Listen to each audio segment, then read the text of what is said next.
Hello students, how are you? I hope you all are fine and safe at home. Students, listen carefully. Today I will send you the complete notebook PDF of a poem. What's the name of our poem? Sailing to the Stars. Okay students, what you have to do, you have to complete all the notebook work in your fair notebook. Okay, and today we will discuss all the question answers or our book work part. Shall we start? Students, I hope कि आपने poem को अच्छे से read किया होगा, तो आप इनके आंसर्स अच्छे से आइडेंटिफाई कर सकते हो. Okay, first question, that's where I will be. Where does the speaker want to be. Speaker कहाँ जाना चाहता था? Tell me. चलो पोएम में चलते हैं. Yes, see here. कहाँ जाना चाहता था स्पीकर? आउटर स्पेस में. आउटर स्पेस में क्या था वहाँ पर? Stars and planets. Okay, what does he want to do there. वो वहाँ क्या करना चाहता था? चलो पोएम में देखें. Enjoying the thrills of outer space. वो आउटर स्पेस के थ्रिल्स को इंजॉय करना चाहता था. Okay, next question. Second, is the first place I will go. Where does the speaker want to go first. Firstly speaker कहाँ जाना चाहता था? See in the poem. A quick trip to Mars is the first place I will go. First place में वो कहाँ जाना चाहता था स्पीकर? मार्स पे. चलो next question. Where will he go after that. उसके बाद वो कहाँ जाना चाहता था? See in the poem.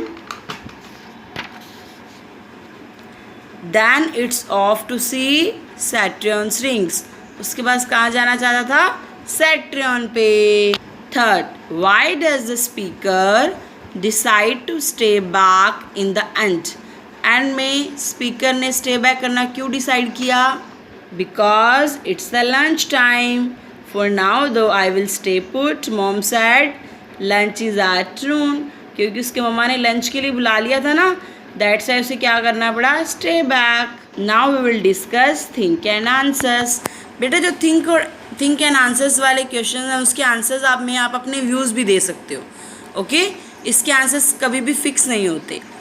Can the speaker really take a trip to Mars and Saturns from the ship in his room. क्या स्पीकर ने रियली में ट्रिप की थी मार्स और सैटर्न की? नो, ये तो उसकी इमेजिनेशन थी ना. स्पीकर तो सब कुछ इमेजिन कर रहा था, रियल में तो वो कहीं गया ही नहीं था. What does this tell you about the speaker. ये आपको स्पीकर के बारे में क्या बताते हैं? ये हमें ये बताते हैं कि स्पीकर क्या है, बहुत ही इमेजिनेटिव नेचर का है. Okay, now come to C part. Enjoying the poem. Do you think the poem is funny. Pick out lines in the poem that you find funny. What makes the poem funny. Poem में क्या funny चीज़ें थी? देखो बेटा, सबको अपनी अपनी different funny लगी होंगी. मुझे क्या फ़नी लगा, चलो पोएम में देखते हैं. This is so funny for me. My ship is in my room. कि उसकी शिप कहाँ है? उसके रूम में. मुझे बहुत फ़नी लगा. आपको क्या फ़नी लगा आप मैम को बताना. Okay. Second, pick out words from the poem which rhyme with. आपको सी और रूम का राइम वर्ड्स पोएम में से ढूंढना है. चलो देखते हैं पोएम में. ये तो आपको पता ही है कि राइम वर्ड्स क्या होता है, जिसका एंड में साउंड क्या हो, सिमिलर हो.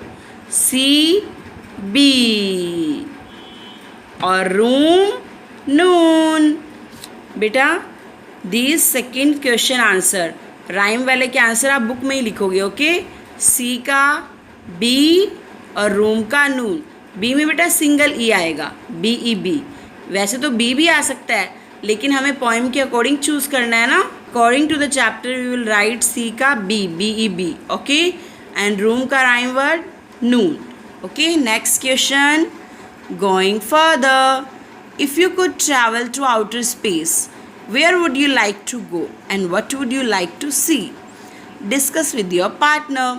बेटा यदि आपको आउटर स्पेस में जाने का मौका मिले तो आप कहाँ जाना चाहोगे और क्या देखना चाहोगे? बेटा यदि मुझे मौका मिले ना तो मैं स्टार्स को देखना चाहूँगी. I love to like see stars. Now India successfully sent a spaceship called Magellan to Mars in November 2013. This spacecraft travel for 300 days. India ने क्या भेजा था? अपना एक स्पेसशिप भेजा था, मंगलयान।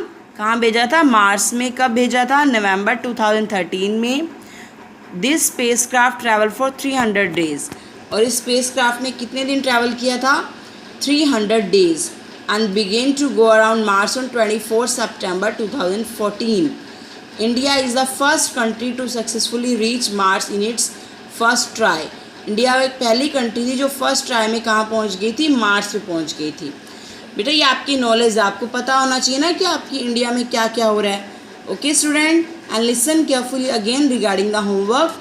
आई will send you the notebook work, okay, and you have to do in your fair notebook. Ma'am आज आपको कंप्लीट नोटबुक वर्क का PDF भेजेंगे जो आपको फेयर नोटबुक में करना है। और हमारी पोइम आज कंप्लीट हो गई। आपको इस पोइम को अच्छे से स्टडी भी करना है और फिर नोटबुक वर्क करके उसको लर्न भी करना है।